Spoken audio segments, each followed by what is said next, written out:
Ciao, what's poppin' YouTube? Today we don't have a classic to review, but we do have a cult classic with the HELLBOUND HEART. You know, the book that was adapted into Hellraiser.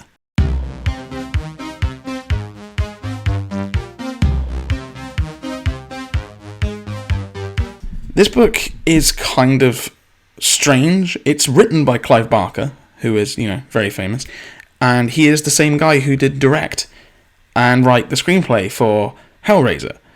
So he adapted his own work. It's a novella. It's quite short. It's overpriced to find now, like every novella ever written, basically.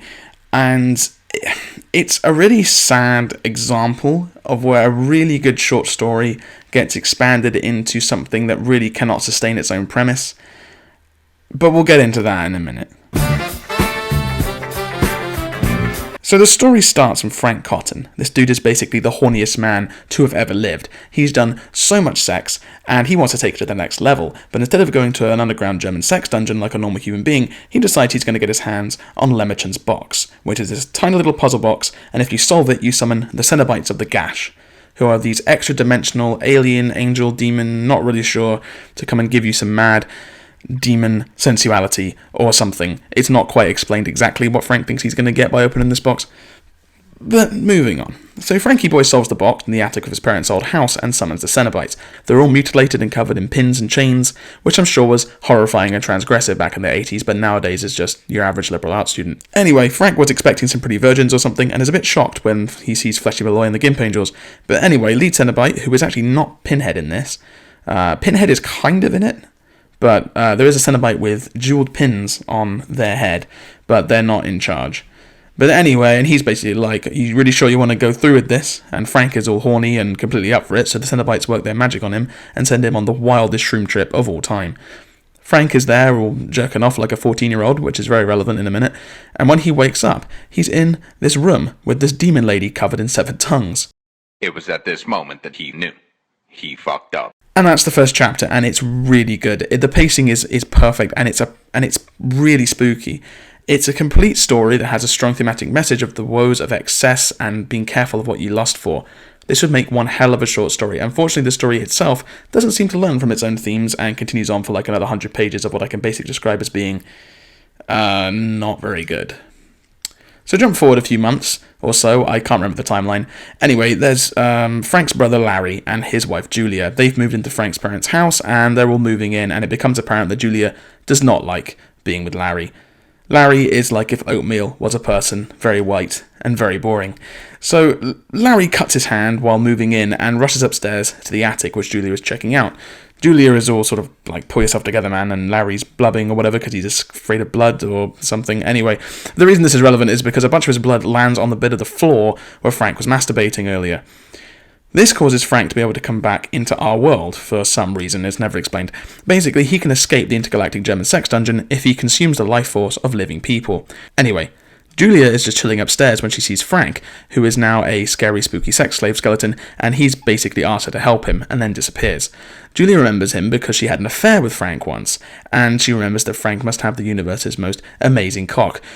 And so she's all in on the bringing Frank back from the dead plan immediately, just so she doesn't have to sleep with Larry anymore. Anyway, so they have a little housewarming party, and we're introduced to Kirsty, who is a friend of Larry's. She has the hots for him for some reason, and she's the main character now. Anyway, during this week while Larry's at work, Frank is like, "Julia, baby, I need you to go into town and pick me up a few fresh corpses if that's alright with you," and Julia just does it because she is completely infatuated with Skeleton Man. She puts on a nice dress and makes like your wife and goes down to the pub to pick up some horn dogs. This happens for a bit. She gets about 3 guys over and kills them one by one and lets Frank consume their life essence. Frank is almost back to life now when Kirsty comes by one day and sees Julia with a random guy. She thinks she's having an affair, which is a pretty safe assessment in this situation, and she goes up to pull a full Chris Hansen on her and expose the adulterer. Unfortunately, she finds Frank consuming the life essence of the guy. Frank is all pervy and rapey with her, but Kirsty does manage to fight him off and get away. However, in the process, she uses this funny little puzzle box as a weapon. This puzzle box is none other than Lemmerchen's box, or the Lament configuration if you're familiar with the films. Kirsty blacks out on her way away from the house and is picked up by an ambulance and sent to hospital for an evaluation. Luckily for Kirsty, this book takes place in the UK, unlike the film, and doesn't bankrupt her. America, fuck yeah! She then wakes up and starts being all worried about Larry, but the doctors aren't having any of it. They basically say, you have this puzzle box, you can't remember anything, you've been crazy, maybe if you play with this puzzle box, you'll be able to remember. Sure, the plot has to move forward somehow. This is no more contrived than the rest of this entire story.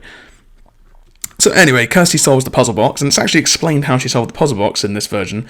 In the film, she can just do it, and you begin to wonder how tough the puzzle box even is to solve if literally everyone can do it. But in this, because of when she smacks Frank with it, a bunch of his blood has seeped into the box, as you can see where the normally invisible grooves and twist points are. So there is a lot more thought put into this.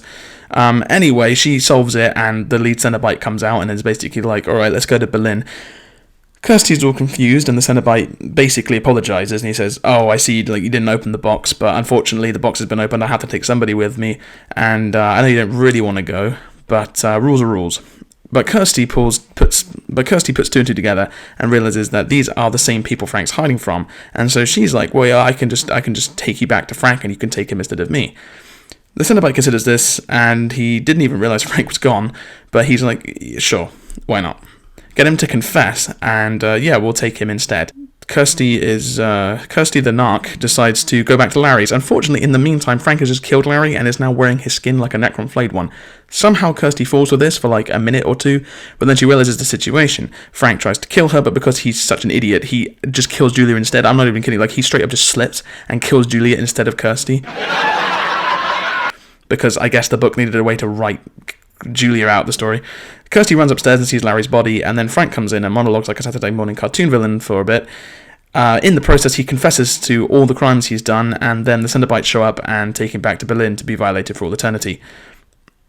Kirsty runs for it, and on the way out, some glowy guy called the Engineer takes a box off of her, and that's the end. As I said, if this was released as a short story with just the first chapter, it would be fantastic. Unfortunately, it wasn't, and this book is a solid 2 out of 5. There's some good ideas and themes here, but they're all half-baked. Kirsty is extremely bland and unlikable. The motivations make really no sense. The plot just jumps from A to B in a bunch of contrivance, and its own themes of the woes of excess and self-indulgence and lust really are ironically on display with the manuscript itself.